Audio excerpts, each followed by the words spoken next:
Hey everyone, welcome to the Horror Show. I'm Cecil Laird, back here to do another solo review for you guys. Today I'm going to be talking about, as you can see, Jackals. There we go, Jackals.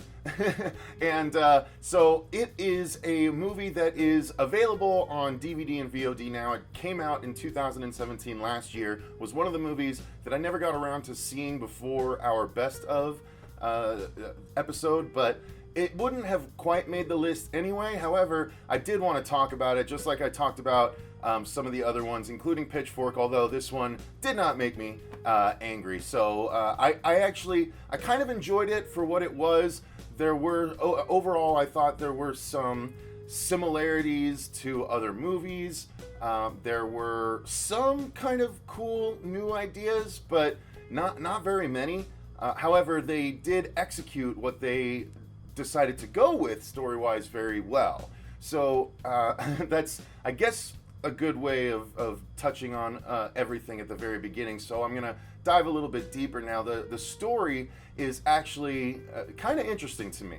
I was like, this is a different way to tackle sort of a cult kind of movie.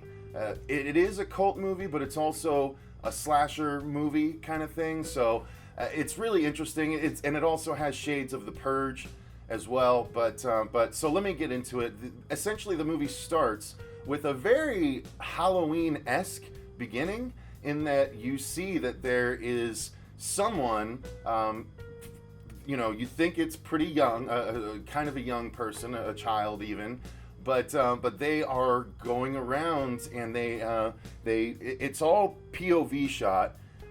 From that person's perspective as they enter a house and just kind of look around, and it's clearly not their home because they're just doing investigations, and then they go up the stairs and they go into a bedroom, and the mom and the dad are just laying there asleep. And this is the opening scene, so I'm not going to get much further than that, but needless to say, stuff happens, and it's pretty aggressive, and it is definitely something that sets a tone for the movie. And I was like, okay, I'm on board. It wasn't wholly original, but I am on board. You've got my attention. And then we cut to a different scene where there are two guys kind of just chilling on the side of the road in their car, and they don't really... it's been already a couple weeks since I watched it, so I'm doing this review a little later than I should have, but nonetheless, they're just kind of there on the side of the road when all of a sudden a van kind of pulls up, and they get out, and there's a confrontation, and they catch a beat down sort of, and one of the guys on the side of the road is taken and thrown into the van, and it speeds off. And it turns out that the people inside the van are actually this guy's family.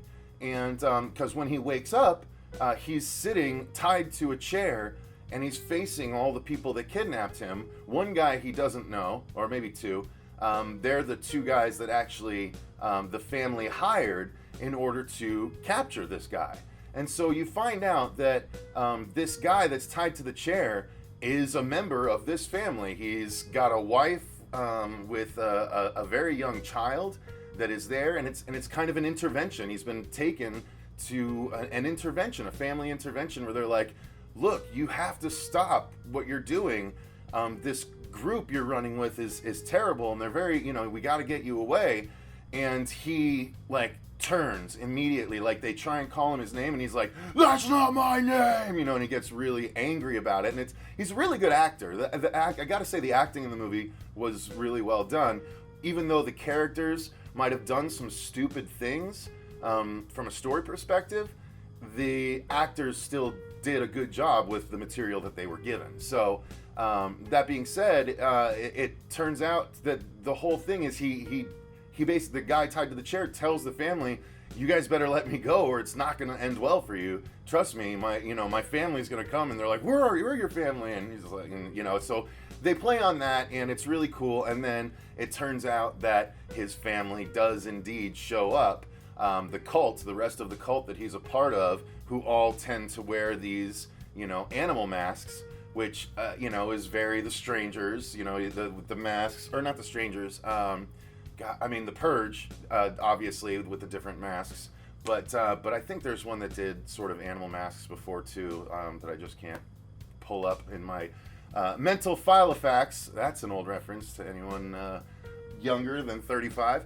But anyway, so the movie itself, the story was, while it wasn't super deep, it was definitely cool to see play out. I mean, it was at least interesting enough that I sat and watched the movie in one sitting, which is actually kind of hard for me sometimes nowadays because I have so much going on, so much to get done, including stuff for the show. So, it says something that I was able to sit through it all at once and that I enjoyed it.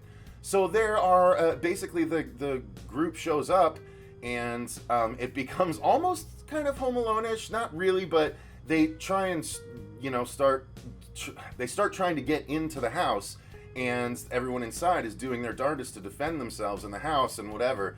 It doesn't really go the best for them, and slowly, one by one, they start to fall. And it's really interesting to see how it plays out, because the whole time the guy is tied to the chair. Well, not the whole time, but things happen, and he's stuck there until other things happen. And then it's interesting who helps who and why and what's the mystery behind it all. What is with this group? You never really find out what is with this group, other than they're all dangerous crazies.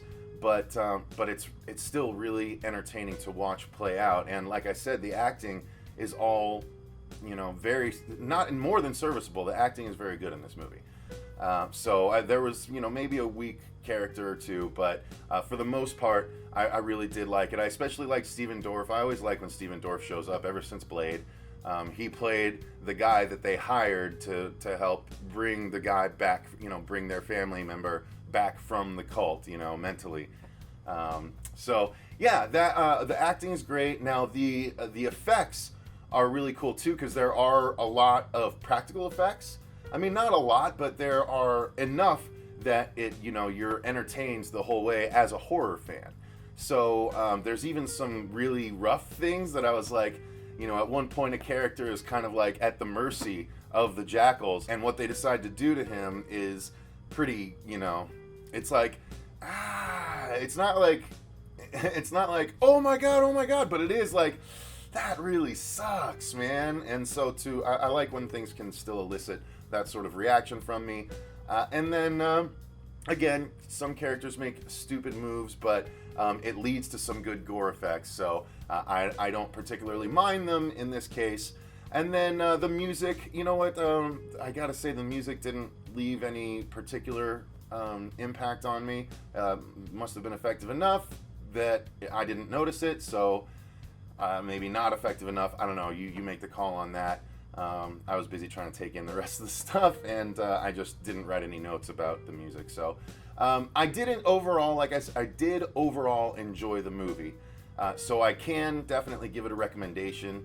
I would say, it's worth the VOD rental for sure. I don't know if it's worth a full purchase, but some people might really like it. Again, I think the acting was the strongest thing in the film, and the overall execution. The cinematography was really good. Or at least, not distracting at all. And there were definitely some angles that I was like, all right, that's pretty cool, so I have to give, kudos there. So overall, it is a worthwhile watch for any horror fan out there. So I definitely can give it a recommendation, you guys. Go check it out. It's called Jackals. Came out last year. If you have seen it, let me know in the comments down below. I know a couple people brought it up. When I mentioned it in my Pitchfork review, they're like, it's way better. And I agree, it was way better. Just wasn't completely mind-blowing, but it was, a solid movie. So check it out. And until next time, I've been Cecil Laird. And remember, stay scared.